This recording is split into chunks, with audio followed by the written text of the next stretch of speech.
Bismillahirrahmanirrahim. Assalamualaikum warahmatullahi wabarakatuh. Perkenalkan, nama saya Muhammad Al-Jufri, stambok N1D1-1911. Saya akan memaparkan materi tentang pengertian pragmatik, jenis-jenis tindak tutur, dan contohnya. Pengertian pragmatik. Pragmatik adalah cabang ilmu yang mempelajari penggunaan bahasa manusia yang pada dasarnya ditentukan oleh konteks dan yang melatar belakangi bahasa itu sendiri. Jenis-jenis tindak tutur yang pertama adalah tindak tutur lokusi, tindak tutur ilokusi, dan tindak tutur perlokusi. Tindak tutur lokusi. Tindak tutur lokusi adalah tindak tutur yang menyatakan sesuatu dalam arti berkata, yang tindak tutur dalam kalimat yang bermakna dan dapat dipahami secara langsung. Sehingga tindak tutur lokusi adalah tindak tutur yang dapat dipahami oleh orang secara langsung. Contohnya, ini Aisyah, teman kuliah saya di Universitas Halu Oleo. Dan yang kedua, Indonesia adalah negara kepulauan. Terima kasih. Itu saja sekian dari materi saya. Sekian dan tindak tutur ilokusi. Tindak tutur ilokusi adalah tindak tutur yang mencerminkan sikap dan keinginan penutur kepada pendengar. Tindak tutur ilokusi ditandai dengan verba seperti melaporkan, mengumumkan, bertanya, menyarankan, berterima kasih, mengusulkan, mengakui, mengucapkan selamat, berjanji, dan mendesak. Contohnya, "Nak, makan." Di pasar banyak orang. "Kapan kamu menikahi?" Searle 1969 menggolongkan tindak tutur ilokusi ke dalam 5 bentuk tuturan, yaitu asertif. Asertif adalah tindak tutur yang mengikat penuturnya pada kebenaran atas apa yang diujarkan. Contoh, kamu harus bertanggung jawab, menuntut. Selanjutnya direktif.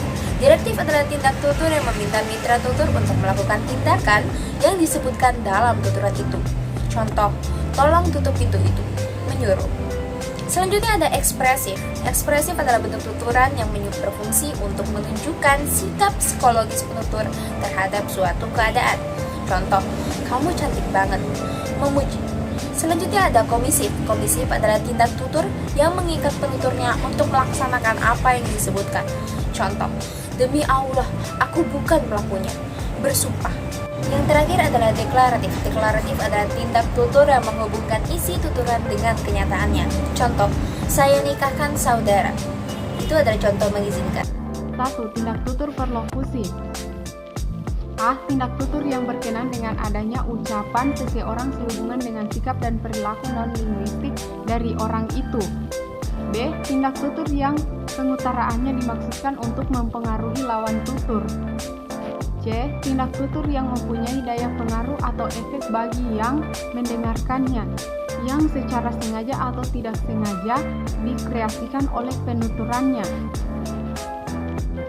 2. Tindak tutur perlokusi. A.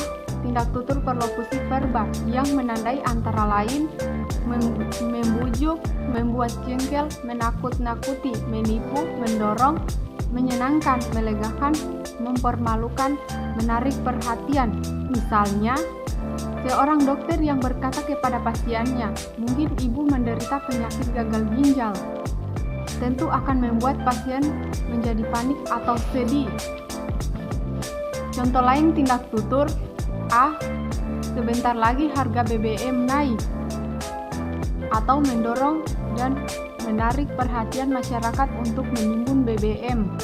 B. Bulan depan harga gabah turun, membuat jengkel petani atau prihatin. C. Ada hantu atau menakut-nakuti. Sekian dari saya, terima kasih. Tindak tutur langsung dan tidak langsung. Tindak tutur langsung yaitu tuturan yang mengandung arti yang sebenarnya, mudah dipahami oleh pendengar karena ujarannya berupa kalimat-kalimat dengan makna lugas. Misalnya, potonglah rambutmu itu.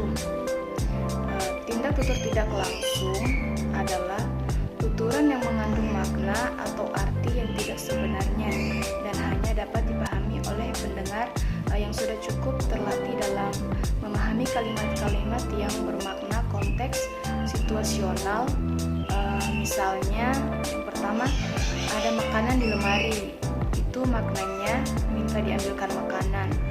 Yang kedua, di mana sapunya, itu maknanya minta diambilkan sapu. Terima kasih.